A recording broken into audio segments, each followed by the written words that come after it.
there, everybody. Welcome. This is Orange Weekly, presented by Crouse Health. My name is Brent Axe. Great to be back here with you. We get together Thursdays, noonish Eastern Standard Time. We come on the internet and we talk sports. I mean, what's better than that, right? So we are live on a number of pages today. We're on all of our Facebook pages, football, basketball, and hello to our lacrosse friends. Yes, lacrosse has entered the chat. So we're live on those pages. We're live on Twitter. You can follow me on Twitter, Brent Axe Media. You can also check us out live on YouTube. Make sure you follow our YouTube page, Syracuse Orange Sports on YouTube, to get all our great YouTube content, including this show and our post-game shows after every Syracuse basketball game. We got a lot on the agenda today. We mentioned all three sports.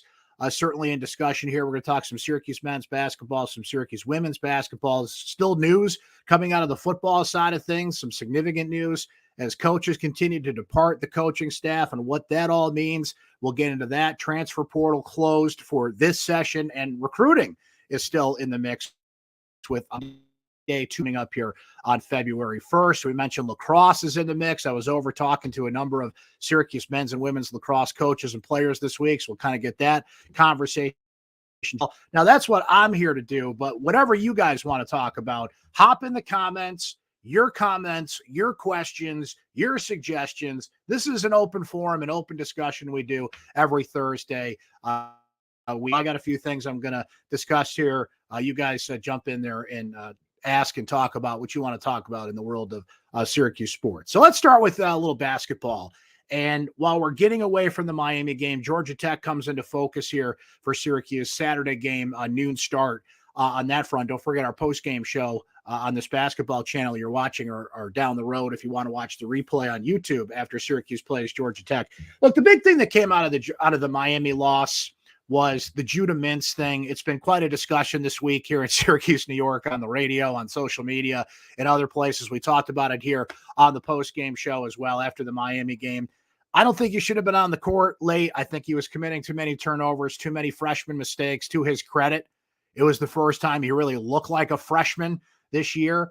But I don't want to get back into that. What I kind of want to focus on from that game and going forward are some things that did happen for that team that you don't typically see from this team. There's our guy, Mike from El Paso, ready to go, lined up and ready to go. Hello, Mike. How are you, buddy?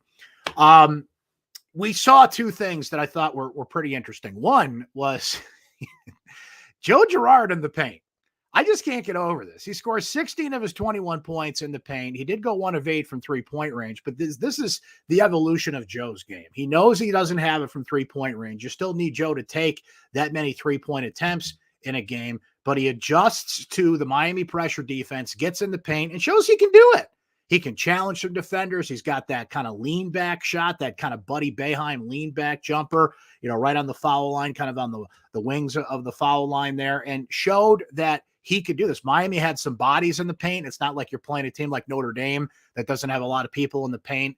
I don't think we're going to see that a ton going forward, but I think that's good for Syracuse that Joe can do that, right? I mean, who needs Jesse Edwards when you got Joe Girard in the paint? I talked to Joe weekly on my radio show. I joked around with him with that very line today. He got a kick out of that. But look, Joe and Jesse have to lead the way, right? Those two are players that just have to be consistent for this team, but also evolve their game. Jesse's going to see a lot of already has, but as we go through ACC play, he's going to see a lot of teams body him up, take him off his comfort zone, try and get him into foul trouble, right? He's been spectacular the past few games after a little bit of a rut by his standards, right?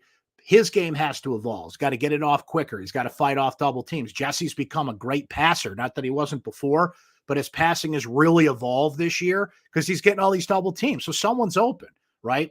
That's the evolution of Joe's game. And I think I really enjoyed that. And I think it's going to be interesting to see how much he'll have to do that going forward. The other thing from that game that I take away that it should be, and hopefully is a positive, is Benny Williams. And look, I've been sitting here on these post-game shows and other places just kind of waiting and saying he's got a role on this team. Is it the 3? Is it the 4? I loved when they had that lineup out there where it was Joe, Judah, Jesse, Malik Brown, and Benny Williams. Because, I mean, you're kind of covering all your bases there. That doesn't always work. Okay, it's based on matchups and who you're playing and how that thing is going here. But that doesn't always work, right? but it's a lineup when it does work, I'd love to see some more of. Malik actually had his first off game, if you will, after a string of really great performances. But look, Benny was active on the boards. He had that great shot going. He had a couple of threes, right? We've seen a little bit of an evolution in terms of the three-point shot, somebody helping out Joe Girard.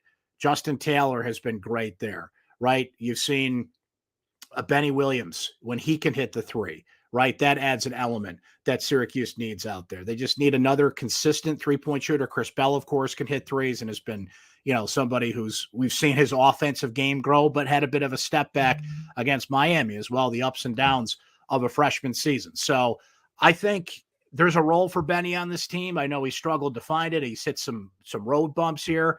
I'm going to keep looking for it. I'm not giving up on it yet. I don't think Jim Boeheim's given up on it yet. I don't think a lot of people are giving up on it yet at this point, nor should they. Because, this is just a guy who, one way or the other, is going to have a role on this team and should have a role on this team. So hopefully what we saw against Miami, a really good team, can carry over. How about seeing some of that against Georgia Tech, look, I don't think Georgia Tech is a team that Syracuse can take lightly. They can't take anybody lightly. Georgia Tech beat Miami. Georgia Tech has played some close games. We'll go over them a little bit more here shortly. But there are games where it's easier to incorporate players and get them into a flow when they haven't been maybe against better teams. But it was a really encouraging sign, I think, that he did that against Miami. And let's see if he can keep it going forward. Yeah, bottom line, this team's got to start piling up some important wins. I kind of sound like a broken record when I say that. That's the bummer of the Miami game, that's a quad one win. That's a statement win over one of the better teams in the ACC, and they couldn't pull it off. Georgia Tech is a take care of business kind of win because their net ranking's terrible. You get North Carolina Tuesday night. That's still a quad one win. Last time I checked, I may have to update that, but one way or the other, it's going to be a quality win for Syracuse and a statement win, even though Carolina kind of fell off their expectations. The ACC is a little bit off.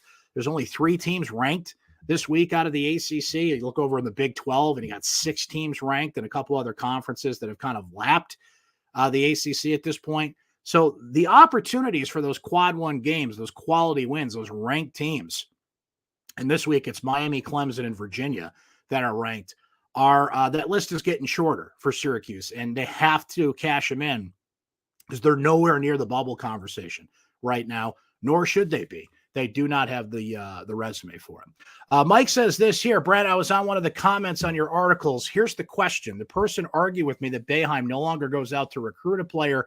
Can you address if he does or doesn't go on recruiting to see potential players? Mike, Jim Boeheim very much still goes on recruiting trips. This whole notion that Jim Boeheim now, the assistant coaches do a lot of the legwork, right? The assistant coaches are out there. They're traveling. That's what assistant coaches do. But to suggest that Boeheim doesn't recruit anymore is a falsehood. He's out there. All I got to do is pay attention during the summer when people are tweeting photos from, the Peach Jam and these recruiting tournaments that they have throughout recruiting season. Boeheim's there. I was just reading a story today about Jim Boeheim in the recruitment of Monir Hema, and who's a transfer, but, recruiting's recruiting, whether it's transfers or traditional recruits, getting on Zooms, getting on calls, talking to him immediately, right? A lot of people don't see this stuff and don't hear about this stuff, and that's fine. But to just put it out there as fact that this guy doesn't recruit is an absolute falsehood, right? Recruiting takes on a lot of forms these days. You can do phone calls, you can do Zooms, in person, whatever the case may be. So look, it is the way it's set up is, the assistants do a lot of the legwork, and sometimes Boeheim's kind of the closer who will come in and seal the deal. But every staff does that, right? No 2 recruiting strategies are the same. But this thing that Boeheim just got his feet up in the office and doesn't recruit anymore is just an absolute falsehood. Now, it is interesting that the class of 2023 right now does not have any players in it, right? Syracuse brought in 6 recruits last year, depending on who stays and goes in the portal. And, the class of 2023 sitting there empty is interesting. It's a numbers game. The portal is almost becoming more important in a way. Benny Williams was the only player recruited a couple years back. So that ebbs and flows. But they do actually, they lost a couple of big targets in the class of 2023. And with basketball, it's quality over quantity, right? You want 2 or 3 bangers in that staff, in that recruitment, I should say, as opposed to just like piling up a bunch of guys. And boy, now we're in that world of NIL, right? And Adam Weitzman's got $1 million offers out there and all kinds of crazy stuff going on. But that's the world of recruiting. But I appreciate you asking that question, Mike, because that's an absolute falsehood. Greg wants to get in on a little football discussion. I think the team is capable of at least 8 wins next year, particularly if Schrader continues his progression. Defensive-wise, I'm not sure. Your thoughts? Greg, they won 7 this year, so I get the base of 8. And we're going to get the schedule, I believe January 30th is when the full ACC schedule comes out. But here's what we know about 2023. First of all, they've got the new format in the schedule, which I'm really happy about, because now you're going to see more teams from the other side of the ACC. The divisions have been eliminated. It's just one league. It's no longer Atlantic and Coastal, right? But Syracuse, let's look at what we know, okay? Out of conference, you start with Colgate on September 2nd, Western Michigan September 9th, at Purdue on the 16th. Aiden O'Connell no longer there. And then you go to Army, or you host Army this year, pardon me. So that is certainly a potential of a 4-0 start. Your ACC home games, BC, Clemson, Pitt, Wake Forest. And as you go through those, Syracuse, you look at those games, Wake Forest no longer has Sam Hartman. Pitt brought in Phil Dracovic from Boston College, and Pitt's always a tough game. Clemson's Clemson, but you get him at home this year. And Boston College is a team you got to take care of business. Road games. Florida State brings back a Heisman Trophy level quarterback in Jordan Travis. Verse, the defensive end, who was at Albany and is now kicking butt at Florida State. Georgia Tech, North Carolina, who brings Drake May back at quarterback, who's going to be a Heisman candidate right out of the chute. And Syracuse goes to Virginia Tech. Never easy to play at Blacksburg, but Virginia Tech had an off year by their standards last year. So 8 wins, I think, is possible, certainly, especially because you won 7 this season, 7-6 with the bowl game. But I think a lot of things got to go right. And the football notion here, Greg, while we're on the subject, so Chip West is going to be the latest coach to depart. Pete Thamel reported that Chip West, cornerbacks coach at Syracuse, is going to take the same position at Wake Forest. Now, Chip knows Dave Clawson. He knows their defensive coordinator. He has connections there. So if you're a Syracuse fan, you take a step back, you say, okay, we got all these coaches departing here. We know the transfer portal and everything is part of sports, but why are all these coaches leaving? Well, you got a new defensive coordinator in Rocky Long, who's bringing in the 3-3-5, sticking with the 3-3-5, right? You're bringing in an expert there. But the loss of Nick Monroe, who we have to bring up, and Chip West in particular hurts in 2 areas. They're both great secondary coaches. Think of all the names that have been terrific in the secondary for Syracuse in recent years. Trill Williams, Andre Sisco, Garrett Williams, Deuce Chestnut, right? Guys that all will be drafted or already have been drafted. Ife Melifonwu included in there. Nick Monroe recruited a lot of those guys. Chip West was in on recruiting a couple of those guys and coached up.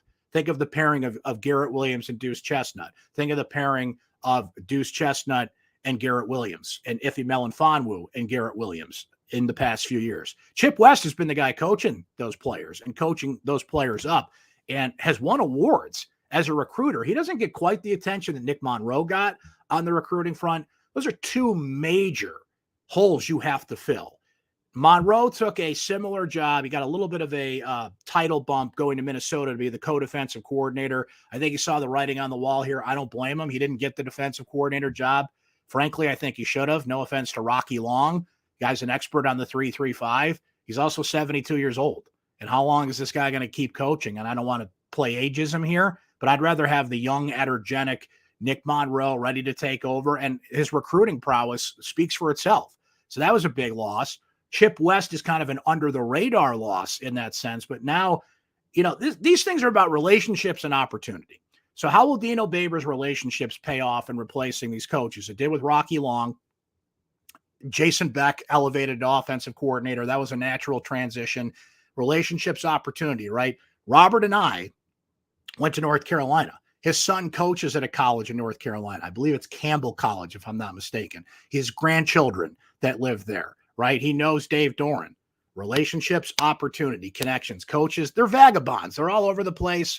Rarely do these guys stay anywhere more than 4 or 5 years. Or if they're attached at the hip with a particular coach, they kind of bounce around with those guys. Monroe had been loyal to Babers for a long time, as well as some other coaches that we've seen come and go. I write that off more to just kind of natural comings and goings in college football. The transfer portal's been interesting because Syracuse, they lost Deuce Chestnut and Jihad Carter, but brought in Jaden Gold and brought in a cornerback from Notre Dame as well. And they're both younger players that hopefully you're bringing them in to be a part of the program for the next 4 years. It's almost a fusion of recruiting and the transfer portal, right? But I thought that was really interesting to see yet another coach lured away. And I think there's some fair questions to be asked there. Is Syracuse not paying enough for these assistant coaches? Tony White, of course, took what I guess you can call an upgrade going into Nebraska. Nebraska's not what it used to be. It's going to have a really hard time competing in the Big Ten, seeing how that league has surged. They're going to pay Tony White more. He got a bump in title as well there. But Syracuse, I wrote a column about this. The problem they have is they're essentially like AAA. They're developing all these coaches and players, and the bigger schools, Ohio State's like, hey, thanks for that. We'll take Jihad Carter. LSU's like, hey, thanks for that. We'll take Deuce Chestnut. So the trick for Syracuse is not only to find these diamonds in the rough, which to their credit, they've done a great job of doing. I mean, you're kind of forced to when you're Syracuse, but you got to keep them here, right? So everybody goes different places, different motivations, right? Relationships, opportunity. But Deuce Chestnut, look, I haven't had a chance to talk to him. I don't want to speculate here. If your goal, and Jihad Carter, same thing. If your goal is just the National Football League, like if you feel like you're on that level, they're going to find you here. They already did. The scouts will find you. This is Syracuse. It's not, Podunk State in, the mountains of Idaho here. And even if you were standing out there, they'd find you there, right? So maybe they want to have a better opportunity to win a national championship. Maybe there's people they know in those particular places. I don't begrudge them the opportunity to go in the portal and go somewhere where they want to go. I'm fine with that. But I don't know. Syracuse they have a good problem in that they're unearthing talent, developing the talent, and then not only are schools plucking players, they're now taking coaches as well. So we'll see how Dino Babers responds to that. We mentioned it's a busy time. The portal shut down for now. Another window will open in a few months, but this particular window of the portal, the deadline came and went this week. Recruiting takes focus again. February 1st is the second signing day. And of course, Syracuse is looking to recover from losing Lenora Sellers, the big-time quarterback, South Carolina kid who went back on his commitment to Jason Beck in Syracuse, ended up at South Carolina. And I hope it works out for him, but that's a pretty crowded quarterback room there. And I think he kind of fell into South Carolina, was shamed into recruiting him because Syracuse had him. I think a lot of South Carolina fans were looking at this kid's numbers and looking at the performance he was having, all-state quarterback, and saying, how come we're not getting this guy? Whereas at Syracuse, he'd probably have more of an opportunity to, compete for a year, but 2024 would have been his year. I don't know if he can crack that quarterback room at South Carolina. I hope he does. I wish him luck, and if he's that good of a player, he eventually will. But Syracuse has to recover from that. They've looked at a couple guys in the portal. Not that Syracuse's quarterback room is thin. You have Garrett Schrader returning. You have Carlos Del Rio Wilson returning. You have Justin Lamson coming back. So you have depth in that room. They're going to bring in a transfer or two, I would imagine, as well. But you got to get some recruiting wins. And that would have been a big, big recruiting win. So we'll see just a couple weeks away from the next signing day what the path is for the Orange there, who they target, and if they can put a little jolt into recruiting here with the deadline approaching in a couple of weeks. Okay, that's football. We talked some men's basketball. Shout out to Felicia Leggett-Jack and Syracuse women's basketball. They play tonight, actually. Is it tonight? Let me double check my my schedule here. Get things online. They've been playing a lot of Thursday games as of late, but they gave Notre Dame a tough run. Typically Felicia Leggett-Jack teams have been good in the fourth quarter. It was kind of the opposite against Notre Dame. They played 3 strong quarters, but then Notre Dame pulled away in the fourth quarter. Notre Dame's top 10 team. They're one of the better teams in women's college basketball. But I think Syracuse has to feel pretty good about how they played in that game. Yeah, so Syracuse plays at Georgia Tech tonight. Georgia Tech's 0-7 in ACC play. They've been struggling. You got to think that's a win. And then on Sunday, the Orange head for Duke, who's a top 15 team. That's at Cameron Indoor. Kara Lawson and company and the program she's building there. So another stiff challenge here for Felicia Leggett-Jack and company. Daisha Fair has just been spectacular this year. She has just every game, 20 points per game, 25 points per game. Just she's a machine. And speaking of the transfer portal, brought in from Buffalo as they reformat this team. I do want to bring your attention to a great story that Connor Pignatello wrote on syracuse.com this week. Let me see if I can find the link for you guys, and I'll pop it in the chat here so you guys can check it out if you haven't. But he wrote a really fun story about Dariana Lewis for the Syracuse women's basketball team. There's a great headline. I love this title, Stretch and the Worm. So they call Dariana Stretch. The worm, of course, is Dennis Rodman, right? And look, if you're a great rebounder, you're inevitably going to be compared to Dennis Rodman, right? Or at the very least, people are going to look at it and say, is Dennis Rodman an inspiration for you? And in this case, it's yes. I think I see it popped up in the chat there. So if you guys want to check out that story later on, if you haven't seen it, I really enjoyed it because Dennis Rodman, we're a couple generations away from him being obviously an NBA star, but The Last Dance 30 for 30 that came out during the pandemic really kind of reignited the conversations about the Chicago Bulls and, the Michael Jordan Bulls and that dynasty. And, Rodman kind of became a pop culture figure again. So I don't want to give it away. I want you guys to read the story, but Connor did a great job on that. So check out that story. And 2 big games coming up. Syracuse should get the win tonight, and then a showdown with Duke. We'll see how they go on the road and take on Kara Lawson's Blue Devils. Okay, check that box. Let's go and shout out to our friends in the lacrosse world. I'm going to be a little more knee-deep in lacrosse coverage this year. I'm excited about that because I love the sport. I played the sport. Little known fact about me. My co-MVP in the 1996 Exceptional Senior All-Star Game, Ryan Powell, went on to be, the all-time leading scorer in the history of Syracuse lacrosse. I went on to talk about sports. That was the peak of my athletic career right there. But I played the sport all through high school, a little bit in college, and then I was going to play in college, but, I kind of figured out, I can't do this the rest of my life. Hey, you go to college to figure out what you got to do for a living. I don't know if you guys know that. Some people go to college and do other things. But so I had to give up lacrosse because I got into the media business a little early and just didn't have time to commit to it. But the sport, it always has a place in my heart. I love to cover it. I love to talk about it. I love to just tell the stories of lacrosse. And I was over this week. So both the men's and women's lacrosse programs started their seasons this week, practice underway. And look, the men's team, let's start there. They had an awful season last year. There's just no bones about it. They went 4-10.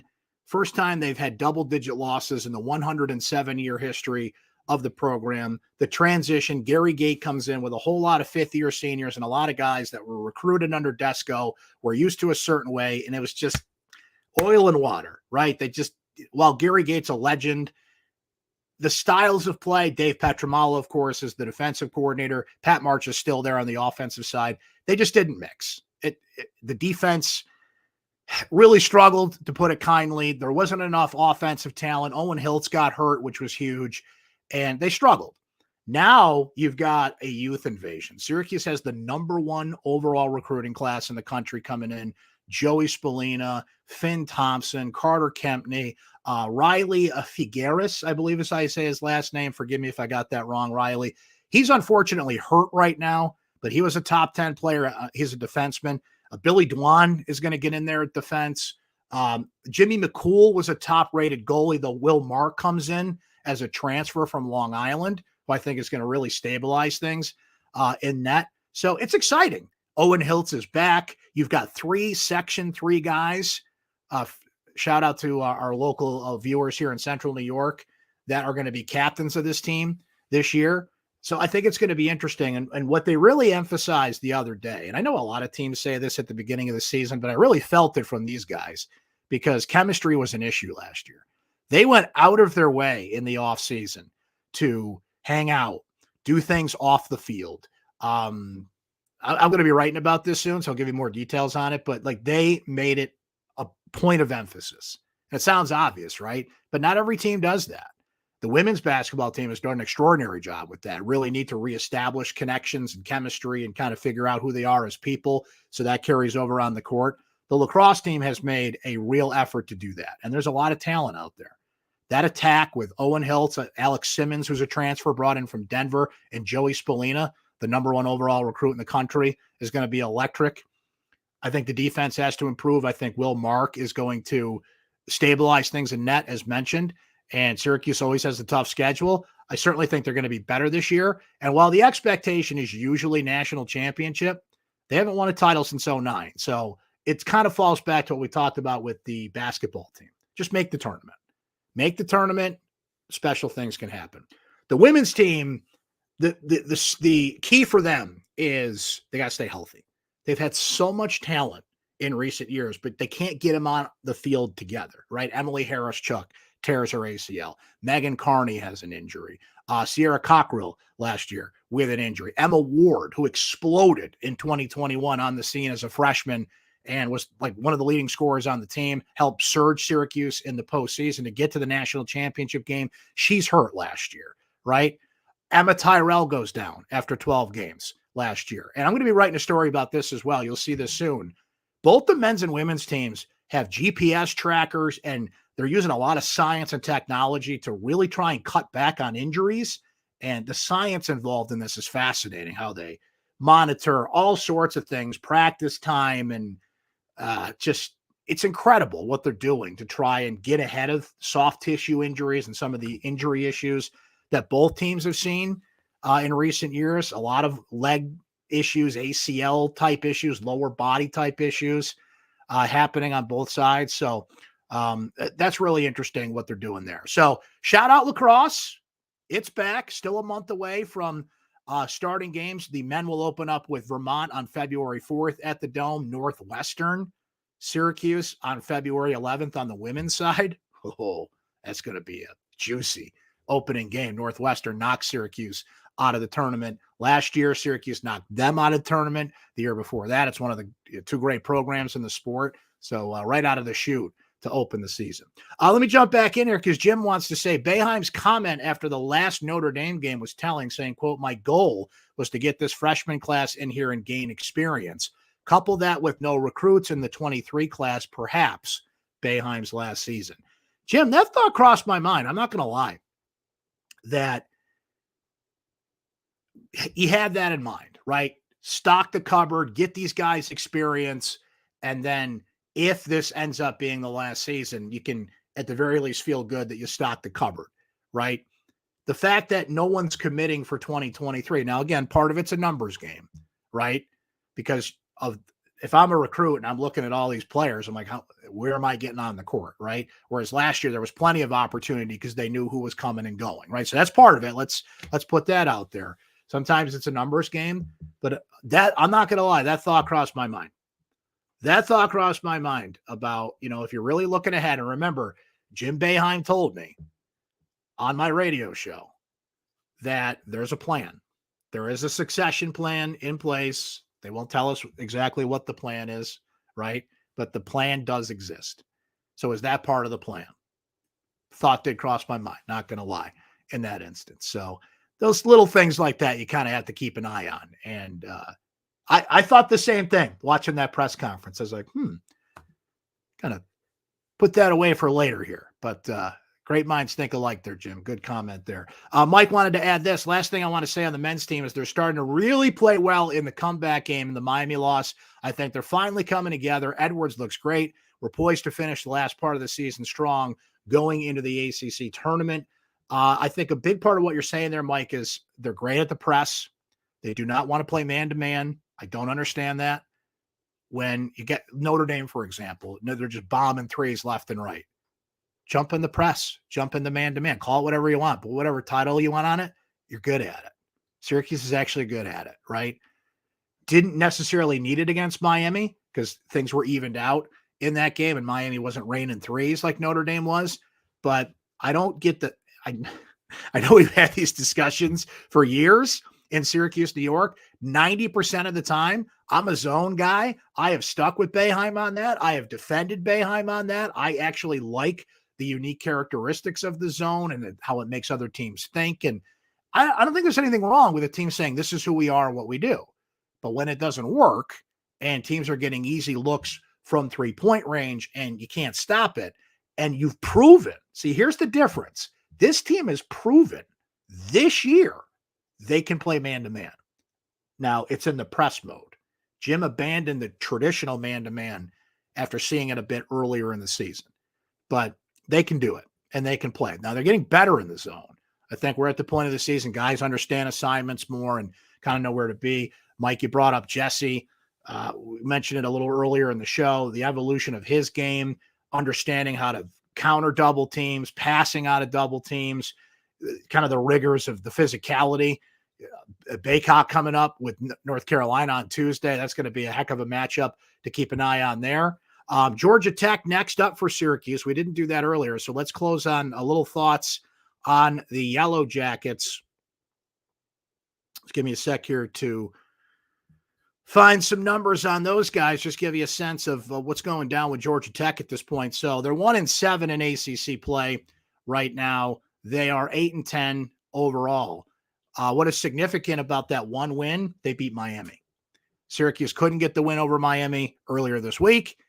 Georgia Tech beat Miami. When you look at their ACC losses, they lost by almost 20 to North Carolina. They lost 79-66 to Clemson. They lost by 18 to Virginia, beat Miami 76-70, lost by 13 to Florida State, barely lost to Notre Dame, a team that Syracuse played 2 close games against and won, but Yellow Jackets fell by 1. They lost to Pitt 71-60, and in their last game, they lost by 12 to NC State.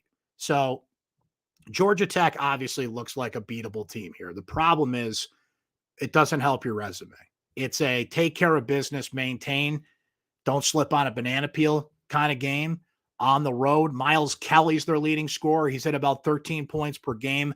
Coleman, Moore, Terry, Smith, Franklin, all within a point of each other, averaging 9 or 8 points per game. So there's a real balance there. There's not a ton of guys that can shoot threes on this team. Kelly shoots 38%. Terry shoots 34%. Couple other guys that shoot 30%. This bottom line's the game you got to have.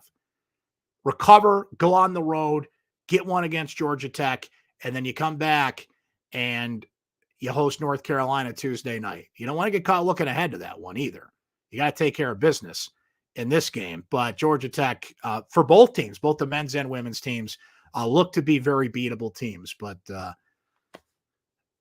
sports as well. You never know until you get on the court and play, right? So reminder, after that matchup on Saturday, Syracuse and Georgia Tech, we will be right with you for those of you watching on the Syracuse Orange Basketball Facebook page and on Twitter and YouTube. Our usual post-game festivities will come your way. That is a 12 o'clock game. So 2 o'clock or so-ish. Just keep an eye out for the little notification that pops up, and we'll be on here live talking some Syracuse, Georgia Tech with you. Little post-game show coming up.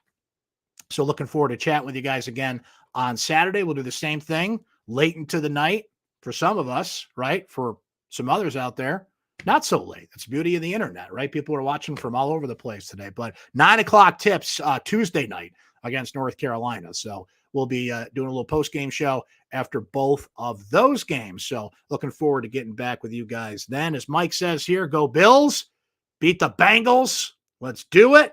Here we go. And the Cardiac Kids. Maybe we won't have a Cardiac Q situation coming up on Saturday. But ACC basketball, you just never know. Till then, until we meet again, Saturday. Enjoy the rest of your week, everybody. This has been Orange Weekly presented by Crouse Health. We'll talk to you next time.